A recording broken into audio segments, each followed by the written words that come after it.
Clarity is really an astounding feature, and I call it the angel effect. This image was again delivered to me as a Photoshop file, so thank goodness I can run Filter and Camera Raw as a filter on this file. What I'm going to go for is an ethereal glow, and it's very simple to apply. It almost gives that Hollywood skin look. As I slide down in Camera Raw, I can move clarity all the way to the left. If you go right, it really gives that rough, harsh, which is another photographic expression or special effect that many people go for.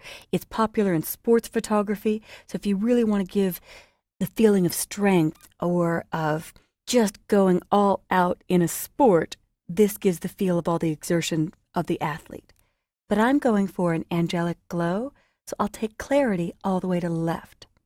It's beautiful for baby, bridal, portraits, but I can go farther.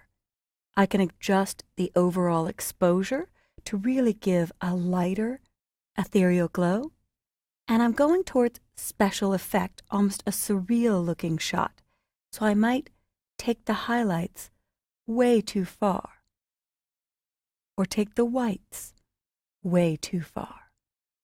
And as I move contrast, the lighting that the photographer gave this shot will really become apparent, especially if I drag back down the highlights or back down the exposure.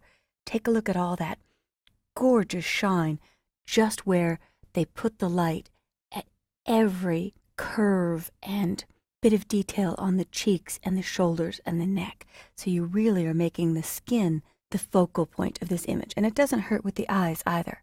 So I'll dial contrast up pretty high, but I'm going to take my exposure back towards a lighter effect. I can play with the blacks to make her hair a little bit darker on the ends. And I could play with this forever, but at some point I have to let it go. There we go. I think that's the look I'm going for. All right. So when I hit OK, I didn't make this a smart filter. I applied it to this image, but I'm going to end up putting this image in another file. So I won't even save the changes to her over this original.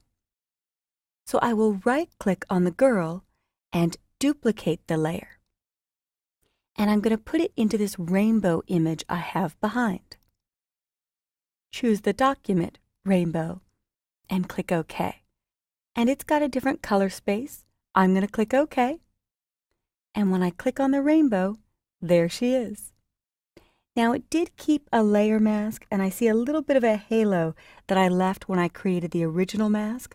So I'll click on the mask layer, go to my paintbrush tool, and use my right bracket on my keyboard to make the brush a little bigger.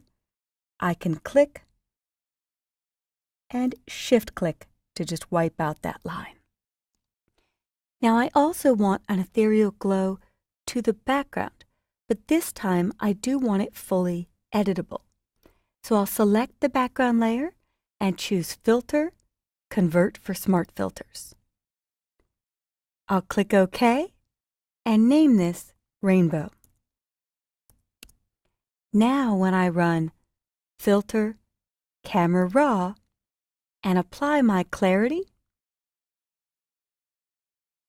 and play with my exposure, my shadows, my whites, and blacks, to end up with a final piece. I'll boost the vibrance a little bit before I hit OK. Here is my before and after. And I'll click OK. And now this is editable fully because it was run as a smart filter. This is permanent on the girl image, but it really gives me that scene that she's looking up at the rainbow, and it is ethereal overall. And to finish it, I might want a wash of white, just sort of a ghosted effect on everything. So I will choose solid color as an adjustment layer and white. And I often name this white, and I'll dial down the opacity. And there we have kind of a surrealistic scene. I might even decide to use a huge eraser and just erase through the mask on the white. I'll make my brush size 500 pixels or 900 pixels. There we go. And a hardness of 0, so it's completely feathered, and I could do a little shine through to see a little bit more detail in this area, but create a soft, glowing edge. So I could always swap my colors between adding or erasing, but now I've created a very ethereal theme using clarity in the Camera Raw, which is now a filter.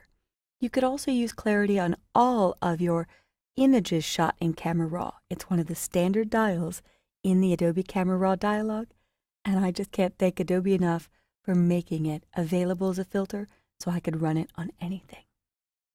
Try this out on some of your own shots.